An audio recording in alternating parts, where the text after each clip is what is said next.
Dando continuidade, Adriana, doutora Adriana Oda. A doutora Adriana teve um mês de dezembro bastante puxado. Ela esteve lá em Dublin e, voltando de Dublin, ela acabou de defender o doutorado dela em fonoaudiologia. Ela vai trazer as informações. Por favor, Adriana. Professora, doutora. Boa tarde a todos. Na verdade, a gente vai deixar esse slide de Feliz Natal de fundo, porque o que eu tenho para contar, a gente vai conversar. A gente vai contar as histórias que a gente ouviu lá no Congresso, porque vocês viram que o tempo todo existiam duas salas acontecendo ao mesmo tempo.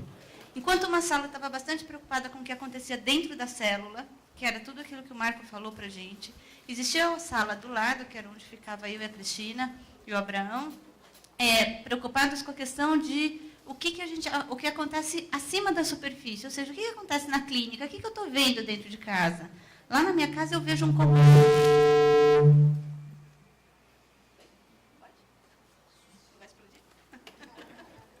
eu vejo um comportamento, eu vejo um sintoma clínico que eu não sei o que está acontecendo na célula, mas eu sei que ele está diferente. Eu sei que aquela fala está diferente, eu sei que ele está engasgando, é o que eu vejo na clínica. Então, basicamente, o que a gente viu durante todas as palestras era uma preocupação agora em melhorar a qualidade. Então, eu tenho que minimizar desconforto e melhorar a qualidade de vida de quem está passando por um processo que a gente sabe que tem sido aí tão difícil, né? A palavra-chave foi, não se faz nada sozinho. Então, todos os trabalhos que foram mostrados foi falando de interface. Então, era a interface da fono com a Nutri, então era o paciente que engasgava e, por causa disso, ele acabava desnutrindo, ou era aquele quadro de desidratação, mas ele era secundário, aquele engasgo bobo, inicial, que a gente tinha lá com líquido fino, e que todo mundo fala, imagina, engasgar é normal. Isso não é nada. E nada implica numa bola de neve que vai ter repercussão. Então, a repercussão principal foi essa de hidratação. Então, a pessoa desidrata, e a desidratação ela é muito silenciosa, né? Ela acontece de um jeito que ela não alardeia, ela não dá febre, ela não dá dor, ela não dá nada que faça a gente correr para um pronto-socorro. Ela é muito silenciosa, mas ela vai acarretando coisas que vão trazendo prejuízo para a pessoa. Então, o importante é de olhar esses detalhes. Uma outra coisa que você falou muito foi dessa interface entre fazer exercícios de lábio, língua, bochecha, associados com respiração. Então, assim, quem passa lá no setor, o tempo todo sai de lá já com aquela prescrição de fazer o exercício do empilhamento de ar. E aí a gente pede para ir para a Brela, vê se tem ambu, então compra um ambu, a gente precisa fazer o empilhamento, porque vai melhorar tanto a parte respiratória, mas também vai melhorar a parte fonoarticulatória. E isso também foi bastante mostrado lá, que é a combinação. Não adianta eu só focar na parte respiratória ou eu só focar na parte de exercício de músculo. Eu preciso agora fazer a combinação das duas coisas. Porque se eu não combino, eu não faço integração. E essa coordenação, às vezes, é mais importante do que a função isolada. Por exemplo, eu posso respirar muito bem, eu posso comer muito bem, eu posso falar muito bem, mas quando eu tenho que juntar as duas coisas, eu já não consigo fazer isso. Adriana, mas quem é que vai comer falando? Na verdade, se a gente for pensar no nosso dia a dia, eu acho que o mais comum é sentar à mesa, comer e falar ao mesmo tempo. Tanto é que grande ocorrência de engasgos acontece nesse momento. Ou então, eu tenho que, durante a deglutição, eu tenho um segundo em que eu fico em apneia, que é aquela falta da respiração, que é o suficiente para a comida passar por aqui e não entrar no pulmão. Se eu incoordeno a minha parte respiratória com a minha parte de deglutição, pronto, eu faço um engasgo horroroso, embora a minha força muscular esteja boa. Então, trabalhar essa combinação das duas coisas também tem sido mais valorizado do que fazer trabalhos isolados. Teve um trabalho falando da preocupação de se orientar os profissionais. Então, foi um questionário que foi aplicado para todos os fonoaudiólogos nos Estados Unidos, perguntando o que você sabe sobre ela? Como você trataria? Você já recebeu algum paciente com esse diagnóstico? Como você tratou? E eles chegaram a uma conclusão muito assustadora, que, na verdade, menos de 10% conhece a doença ou já tratou a doença, alguém com a doença, e não tem a menor ideia de por onde começar. E quando eles começaram a fazer essa investigação, eles começaram a ver, puxa, como é importante, então, a gente orientar agora o profissional, que essa é a pessoa multiplicadora que vai passar a informação à frente. E não só aqueles que não atendiam, não sabiam, como existiam umas perguntas, você faria tal coisa? E se você tivesse um paciente, quais estratégias você adotaria? E aí eles viram que de quem não tinha conhecimento sobre a doença, a maior parte adotaria estratégias que são aquelas que a gente vive falando, isso faz mal. Força, eletroestimulação, a questão da fadiga, elástico, resistência e tudo mais, por desconhecer essa fisiopatologia toda que vocês estão aqui e que vocês têm conhecido isso como ninguém. O que mais que você falou? Você falou sobre um adaptador para traqueostomia, em que você coloca um sugador acoplado na tráqueo e que ele fica sugando o tempo todo. É uma forma, na verdade, de não permitir que se formem rolhas de secreção. E existiam dois modelos. Um que foi apresentado num pôster, que era esse acoplado na tráqueo. Então, é como se fosse um sugador que fica o tempo todo ligado. E ele vai tirando a secreção sem precisar fazer a intervenção da aspiração tantas vezes por dia. E existia um senhor que estava lá, um paciente, que presencialmente no congresso, ele tinha um desse sugador constante, mas ele era acoplado na boca. Então, ele ficava aqui no cantinho, no vestíbulo, e ele ficava sugando o tempo todo.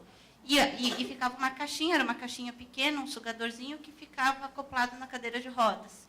Então, é bastante interessante, principalmente para quem tem muita saliva. A gente sabe que em algum momento pode ser que aquela saliva não dá conta, haja paninho e haja lencinho para secar tudo aquilo. Então, era um sugador pequeno, e a gente até teve a oportunidade de conversar com esse paciente para perguntar se dava desconforto, se não dava, como que era aquilo. Ele falou, olha, não traz desconforto, porque ele fica no canto inferior, então eu consigo falar, e aquilo está funcionando o tempo todo. O máximo que ele fazia era, enquanto ele comia alguma coisa, ele desligava para que ele não sugasse o alimento que estava na boca, mas depois que ele acabava, ele ligava de novo. Nós fizemos contato, então, com quem está propondo isso, para saber qual a possibilidade disso vir, para a gente poder trazer e conseguir ver como que a gente pode ajudar a gente por aqui. Um outro recurso, então, de novo, era a interface entre a clínica e a tecnologia. É um capacete que se coloca na pessoa e ele faz o comando de controle de cadeira de rodas pelo pensamento. Isso a gente viu que, na verdade, tem alguns recursos que usam essa tecnologia assistiva e que eles têm tentado mesmo fazer essa questão de coisas sem fio, coisas que não dependem do comando, do clique do mouse, porque isso, pela dificuldade motora, já fica muito difícil. Então, era a ideia de comandar pelo pensamento. E aí aparecia, então, a pessoa numa cadeira e ela dando comando para que fosse para frente, para que virasse para um lado, virasse para o outro. Seria muito bom. Onde é que eles chamam a atenção nisso? É que cansa pensar, né? E aí, assim, pensar de um jeito que a cadeira consiga entender o que é que eu pensei, nossa, até lá eu já pensei em 1 milhão de coisas, né? Qual delas que a cadeira vai entender como esse comando? Então, na verdade, tem que ter um treinamento entre a pessoa e a máquina para que a gente consiga fazer isso de uma forma alinhada e que isso seja efetivo. Porque senão acaba causando aquilo que a gente vem falando, que é a história da fadiga cognitiva. E isso acontece muito, na verdade, lembrando que nós temos a fadiga muscular, que é essa que todo mundo tenta medir, tenta ver o quanto ela me cansa para fazer o movimento, tem essa fadiga que é respiratória, mas tem essa fadiga do pensar, que tem todo sentido com o que o Marco falou sobre a questão cognitiva. Então, um déficit cognitivo, ele pode começar a se manifestar por esse cansaço, que, num jeito muito, nossa, a gente pode falar, nossa, eu estou com uma preguiça, eu estou com preguiça de ler, eu estou com preguiça, antes eu lia tanto jornal, agora eu estou com tanta preguiça. E isso pode ser aquele primeiro sinalzinho que a gente está falando desse déficit cognitivo. Então, prestar atenção nisso e do quanto, talvez, estimular muito esse pensamento, para poder fazer essa interface com a tecnologia, também pode impactar nessa fadiga. Então, mais uma vez, eles falam da questão do critério, né? Tinha um trabalho falando sobre a importância do exercício, a importância de se fazer o exercício, mas de se fazer de uma forma monitorada para que esse exercício não canse. Cansando, ele vai piorar tudo, né? E aí, mostrando que o excesso, causando tanto essa perda da qualidade, porque eu me canso mais, eu fadigo mais, eu não dou conta de fazer as coisas que antes eu fazia no meu dia, como também cansando e diminuindo essa minha sobrevida. Então, vocês viram que todos os trabalhos apresentados, eles sempre têm essas duas vertentes. Ou eles vão impactar na qualidade de vida, ou eles vão impactar no tempo de vida, que é esse tempo da sobrevida, que é o que se chama. fazer esse demais, fazer esse esforço a mais tem um impacto nas duas coisas, tanto na qualidade quanto nessa questão do tempo que a gente tem por aqui. Se falou também bastante sobre a questão das alterações de comportamento e das alterações de linguagem. A gente não valoriza tanto essas questões de linguagem, porque trocar palavra todo mundo troca enquanto fala. Agora, nessa época de dezembro, que a gente está mais cansado, então, nossa, a gente troca mais ainda. Se eu vou falar, eu vou chamar alguém, eu chamo por outro nome, eu vou falar uma coisa, eu falo outro. Isso parece muito comum. O que a gente tem que ficar atento é se isso aumenta de frequência. Porque senão cai naquela história do ela sempre foi assim. Ela sempre foi esquecida assim, ela sempre trocou os nomes, e nem sempre é assim. Então, prestar atenção que pode estar na minúcia a chave daquele sinal, daquele primeiro sinal que faz a gente ficar atento. Então, bastante trabalho falando sobre linguagem. O que a gente está chamando de linguagem? Não é fala, é a estruturação do pensamento quando a gente vai conseguir pôr para fora. Então, é como a gente estrutura a frase, que tipo de palavra eu seleciono para colocar naquela frase, o significado que está envolvido nisso. Às vezes sai uma coisa e fala, ai, não, isso é bobagem, deixa para lá. E de não ter sentido naquela frase, e aí a pessoa retoma, repensa e faz uma frase mais elaborada. E de tudo isso a gente tem uma avaliação melhor, ou seja, não é só avaliar músculo, a gente está avaliando outras funções, então o quadro é sempre muito mais abrangente do que só a gente pensar que foi o músculo sozinho. Se falou também sobre outros dispositivos auxiliares, então baseados no piscar, baseados na voz, baseados no pensamento. Eles estão tentando buscar estratégias que façam eu me comunicar com uma interface que seja um computador para eu conseguir me comunicar. Seja uma comunicação com quem está do meu lado, seja uma comunicação com quem está ali atrás, do outro lado, no e-mail, na internet, navegar, enfim, fazer tudo. Se falou também sobre a importância de se olhar para o cuidador, né? Na verdade, aqui a gente tem esses dois grandes públicos, que são os grandes pilares, na verdade, né? Eu tenho quem sofre pela patologia, eu tenho quem cuida de quem sofre pela patologia. E o que se falou muito é essa questão da sobrecarga do cuidador.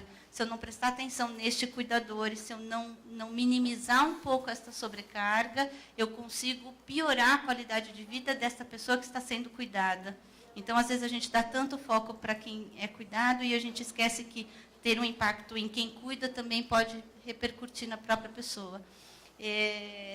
Existia uma comparação entre pessoas que tinham só alteração motora, entre que só o músculo não ia muito bem, e pessoas que tinham alteração cognitiva também. A sobrecarga do cuidador é muito maior quando eu tenho as duas alterações associadas. Então, quando eu tenho essa falta do entendimento, me sobrecarrega muito mais, porque eu tenho que falar 2, 3 vezes a mesma coisa, e chega uma hora que eu até posso começar de um jeito paciente, mas depois da 10ª vez eu já perdi toda a minha paciência. E isso impacta nesta relação, e nesse cuidado, e nessa qualidade, e na harmonia que a gente preza tanto. Se falou bastante também sobre a questão da orientação dos profissionais, e se falou sobre o quanto precisa esses profissionais criarem vídeos e aulas e manuais e materiais de orientação para outras pessoas.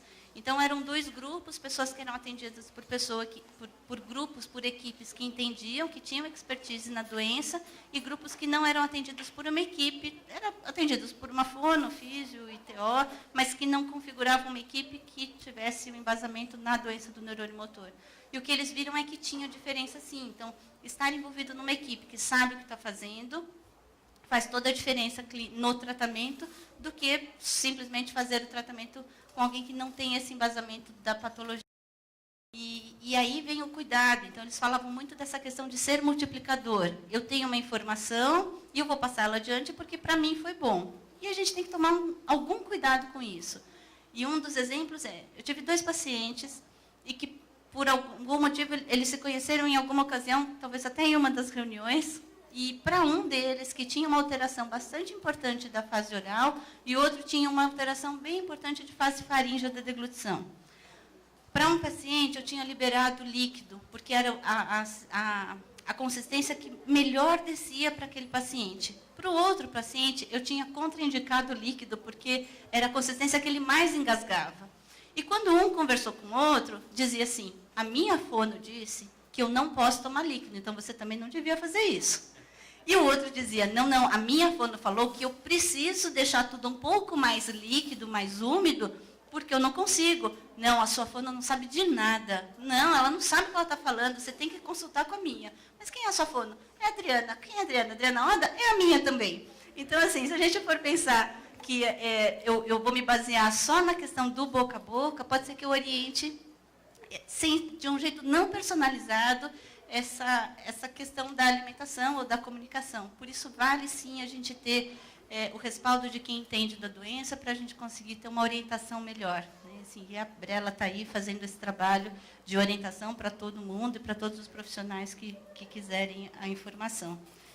E, por fim, acho que essa questão das equipes e do conhecimento, que foi aí o mais abrangente, dessa importância de se fazer o trabalho em conjunto e do cuidado que a gente tem que ter quando você tem uma alteração cognitiva, do quanto fica prejudicada a nossa capacidade de tomar decisões. Então, às vezes, a tomada de decisão, que é tão importante, ninguém quer isso para si, então fala assim, não, ele toma decisão e o outro toma, e ninguém acaba fazendo isso. Mas o cuidado é saber diagnosticar se essa pessoa tem essa alteração cognitiva que impossibilita até de conseguir decidir se A ou B, se uma coisa ou se outra. E aí o suporte da família é fundamental nisso tudo. Né? Um outro trabalho perguntando para esse familiar, para esse paciente, sobre a questão do suporte familiar. E dizendo nas horas críticas, nas horas em que você realmente não estiver se sentindo bem, para onde você quer ser direcionado, o que você quer ter por perto, que tipo de estrutura que quer. E foi quase unânime, na verdade, 89% das pessoas respondendo, seja onde for, eu quero ter a minha família por perto. Então, assim, esse é um sinal de que a equipe funciona, e a equipe não é só a equipe de profissional, na verdade, está todo mundo envolvido nisso, de uma forma bastante integrada. Então, eu me coloco à disposição dizendo que a gente continua junto, correndo junto, né? A gente não sabe para onde, mas a gente está junto. Eu não quero fazer pergunta, só quero colocar os meus préstimos, né, para ajudar a associação. Você falou de alguns equipamentos que poderiam auxiliar, né, uma melhora de vida. Você falou principalmente da saliva. E você falou que uma borrachinha, uma bombinha, isso é simples. Existem microbombas de aquário e você pode até adaptar para pilhas. E ela pode ser mais sofisticada, mas ela pode também funcionar simplesmente num botãozinho. Né? Ou, como você falou, piscar de olho. Né? E outros chaveamentos, como você falou. O mais difícil seria o equipamento que andaram fazendo aí para trocar canal, mas isso daí eu falo para você, eu conheço muito bem. Você primeiro precisa aprender meditação para conseguir atingir certos níveis de ondas. Como se chama? Marina. A senhora Marina está dizendo uma coisa que é fundamental. A gente estava conversando disso lá com o professor Wagner durante a reunião, assim que eu cheguei, a gente estava conversando sobre essa questão de que o engenheiro sabe sim fazer tudo isso. A gente só precisa agora juntar esse engenheiro com alguém da saúde. E mais que tudo, a gente precisa juntar com este usuário, com a pessoa que vai fazer uso disso, para dizer, isso está bom, isso não está, ajusta assim, ajusta assado, fazer o ajuste fino. Me parece que, do ponto de vista técnico, isso não seja difícil. Eu acho que é só fazer mesmo uma combinação agora da necessidade de um de outro. Alguma pessoa aqui, ou outras pessoas que queiram ser voluntárias, que sejam da área de eletrônica, querem nós podemos formar um grupo, desenvolver tudo isso para vocês. O senhor vai conversar com aquele senhor que está ali atrás, chamado professor Wagner. Aqui, ó. Já estou ligando duas pontas, ó. É com ele que o senhor vai conversar. Ele tem feito um trabalho brilhante de fazer exatamente essa coisa, de juntar o que a tecnologia tem em favor da saúde. Perfeito. Tentar fazer uma urna eletrônica. Aí eu quebrei a cara, não deu certo.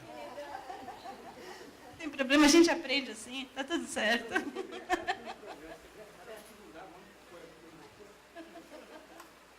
Se alguém tiver alguma pergunta, não sei, a Carice, agora é o momento de pergunta e resposta, se você quer abrir para as perguntas. Ainda não. Então, quem tiver pergunta, guarde e a gente vai responder daqui a pouco. Obrigada e um ótimo domingo para todos.